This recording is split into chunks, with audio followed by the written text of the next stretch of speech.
আমরা এসএসসি 2016 প্যানেলে যোগ্য শিক্ষক, শিক্ষিকা, শিক্ষাকর্মী, যোগ্য ওয়েটিং এবং নট কল ফর ভেরিফিকেশন এবং অনশনকারী বৃন্দ এদের পক্ষ থেকে আমরা বিভিন্ন জেলায় জেলায় যাচ্ছি আন্দোলনে।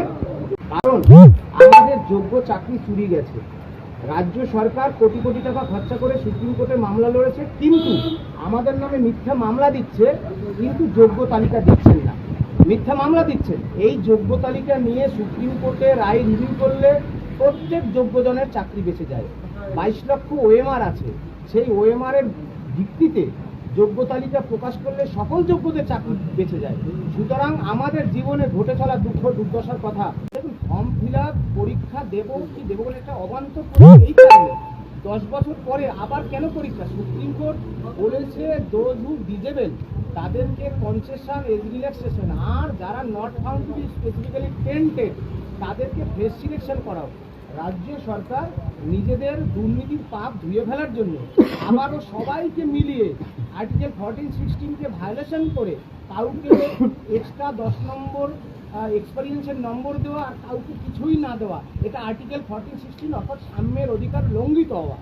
অর্থাৎ এই নোটিশটা বেআইনি। আমরা সুপ্রিম কোর্টে মামলা লড়েছি, সুমন বিশ্বাস ডায়েরি নম্বর 32408, সেই ডায়েরি মামলার ডিফেক্টিওর হয়েছে গতকাল।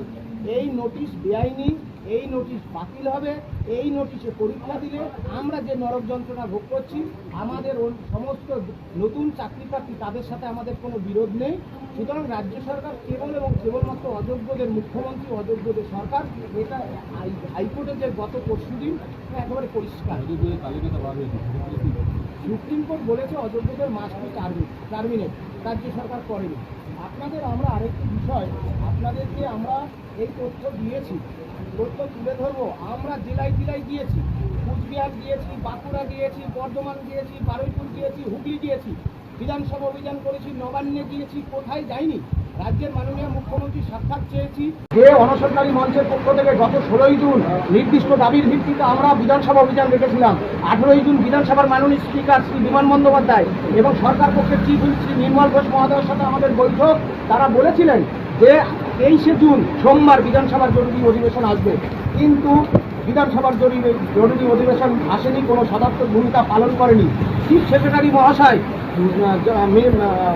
মনোজ পাল, তার দপ্তরে আমরা ডেপুটেশন দিয়েছি মাননীয় মুখ্যমন্ত্রী দপ্তরে 23শে জুন 2025। আমি সুমন বিশ্বাস, শিক্ষাকর্মী সুমন মিস্ত্রি, তাদের নিয়ে নবান্নে গিয়ে চাকরি ফেরাবার ব্যবস্থা করার জন্য বলেছি, কোনো ব্যবস্থা নেয়নি। পুলিশ মন্ত্রী তথা আমাদের সকলের প্রিয় মুখ্যমন্ত্রী মাননীয় শ্রীমতী মমতা বন্দ্যোপাধ্যায় সরকারের পুলিশ প্রশাসনের কাছে আমরা বারবার আমাদের সুরক্ষার দাবি জানিয়েছি, কোনো ব্যবস্থা গ্রহণ করেনি। সংগঠিত দুর্নীতির কারণে চাকরি ফেরতের লড়াই করতে গিয়ে আমাদের জীবন আর সংকটের মুখে। আমরা জীবনের যদি কোনো ক্ষতি হয় তার জন্য একমাত্র দায়ী থাকবে আমাদের রাজ্যের প্রিয় মুখ্যমন্ত্রী এবং পশ্চিমবঙ্গ সরকার। আমাদের অনেক কষ্টের পাওয়া যোগ্য চাকরি আমরা যে কোনো মূল্যে ফেরত চাই। যে আইন মানুষের জন্য, সে আইন আমরা কোনোদিন ভাঙিনি, কোনোদিন ভাঙবো না।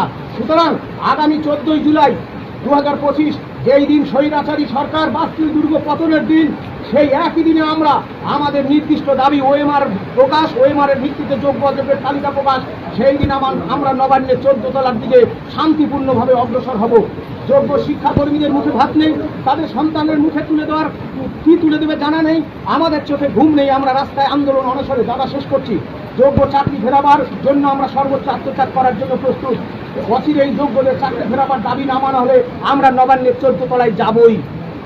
কি মনে করছেন ফল মিলবো? আমি জাস্ট আর 1 মিনিট, যে আমরা মুখ্যমন্ত্রীর উদ্দেশ্যে আমরা বলতে চাই, আমাদের দাবি না মানা হলে তাই আগামী 14ই জুলাই সেই বাস্তিল দুর্গ পতনের দিন আমরা হাওড়া স্টেশনে ট্যাক্সি স্ট্যান্ডে বেলা 12টার সময় জমায়েত হয়ে নবান্নের 14 তলার দিকে আমরা হ্যান্ড মাইক, পোস্টার, ব্যানার নিয়ে আমরা অগ্রসর হব। আমাদের দাবি 22 লক্ষ ওএমআর প্রকাশ করতে হবে, ওএমআর ভিত্তিতে যোগ্যদের তালিকা প্রকাশ করতে হবে, যে কোনো মূল্যে যোগ্যদের চাকরি ফেরাতে হবে।